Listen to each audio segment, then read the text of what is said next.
Standard 12, Chapter number 2, Final Account of Partnership. Till now we have solved up to illustration number 9. Then coming to illustration number 10, आपको दिख रहा होगा थोड़ा सा different way है the questions का presentation, but take it very simply. बहुत simple है, बहुत इजी है. ये following the annual account of partnership of लाभ एंड सुख का दिया हुआ है.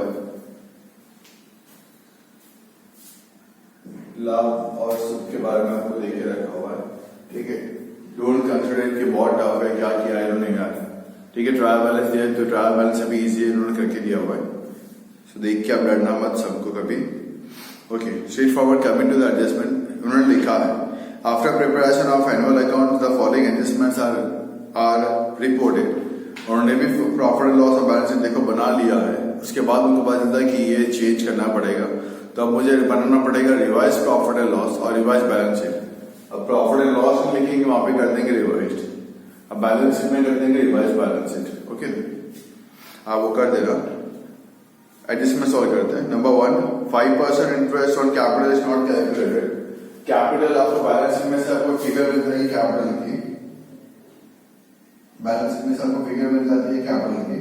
आप देख लीजिए, कैपिटल लाभ का दिया 40,000, सुख का दिया 30,000.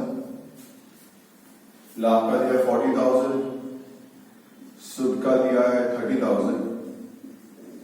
बाय बैलेंस ब्रॉट डाउन, उसके नीचे लिख देते हैं उसका इंटरेस्ट ऑन कैपिटल 5% मतलब 2,000, 1,500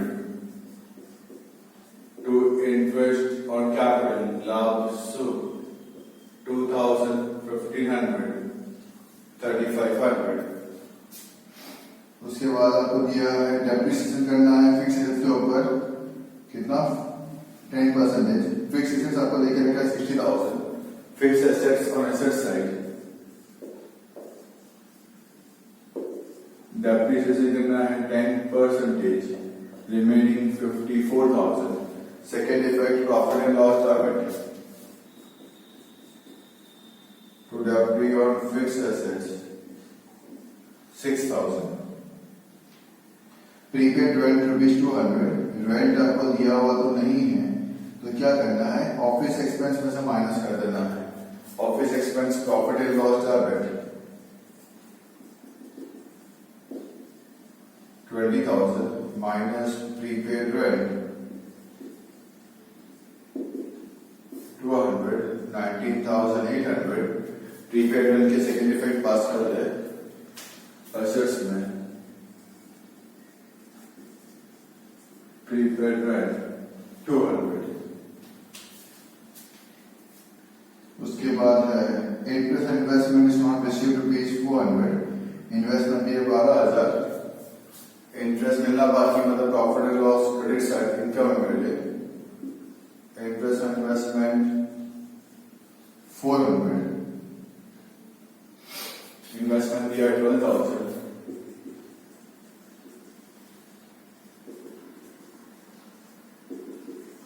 plus receivable interest 400.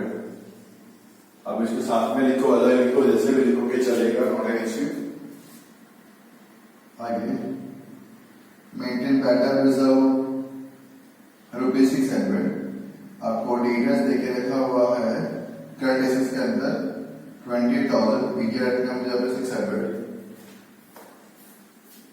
Current assets में डेटर्स देके रखा है 28,000 माइनस बीडीआर न्यू करना है 600, 27,400. प्रॉफिट एंड लॉस का debit side to BDR new 600. उसके बाद total of sale book is undercast by ₹2,000. Sale में मैंने कम लिखा है. ओके, आप देख रहे हो कि लायबिलिटीज में आपको सस्पेंस अकाउंट दिया है 2,000. वो सेल्स बुक अंडर कास्ट का ही, तो मुझे सिर्फ उसी को एडजस्ट कर देना है. यहाँ पे लिख दो by sales. What is the amount given? 1,96,000. 1,96,000 plus suspense account 2,000, 1,98,000. वो जो सेल्स अंडर कास्ट है ना, सेल बुक अंडर कास्ट, वो सस्पेंस है. सस्पेंस लिख के मैंने लायबिलिटीज को टैली किया हुआ था, तो उसी का 2000 रुपये उठा के मैंने यहाँ पे ट्रांसफर कर दी। ये adjustment solve.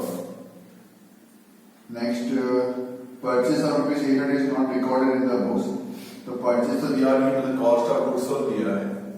Cost of goods sold देखे रखा हुआ है आपको 1,16,000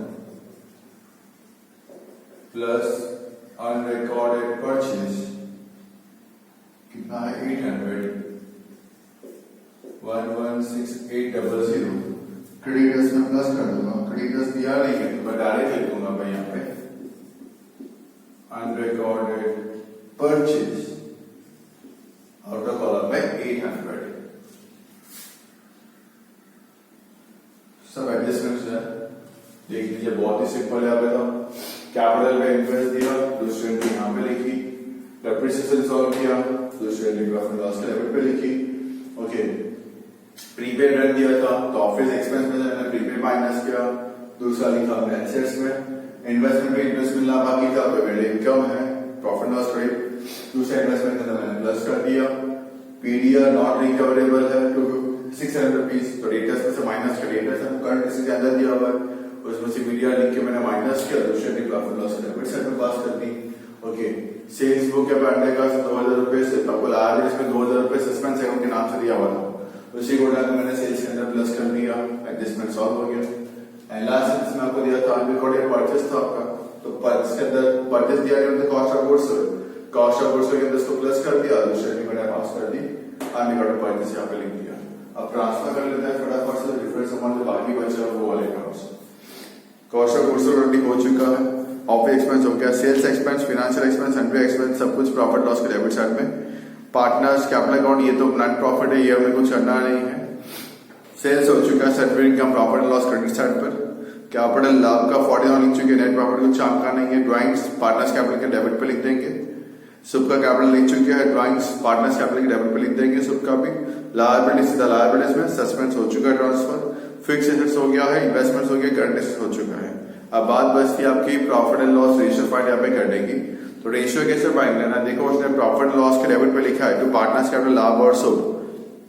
अब इसमें से आपको रेशियो निकालना पड़ेगा, तो आप कैसे निकालोगे रेशियो का अमाउंट, इसमें से 22,800 divide by 38,000 into 100, 22,800 divided by 38,000 into 100, you will get 60%. Same way 15,200 divided by 38,000 into 100, you will get 40%. तो 60 और 40 मतलब 3:2 का रेशियो है। जब आप यहाँ की अमाउंट डिस्ट्रीब्यूट करोगे प्रॉफिट या लॉस जो भी आएगा एप्रो में, तो उसको बांटना है आपको 3:2 में। I hope so very much clear. सब बहुत ही शॉर्ट एंड सिंपल यहाँ पे था, आपके लिए भी काफी इजी यहाँ पे होगा। At the end of the sub मैंने आपको नंबर यहाँ पे चेंज यहाँ पे करवा दिए, do change the number and solve it again. Thanks for the cooperation and support. Stay home, stay safe and keep learning like this. Thank you once again.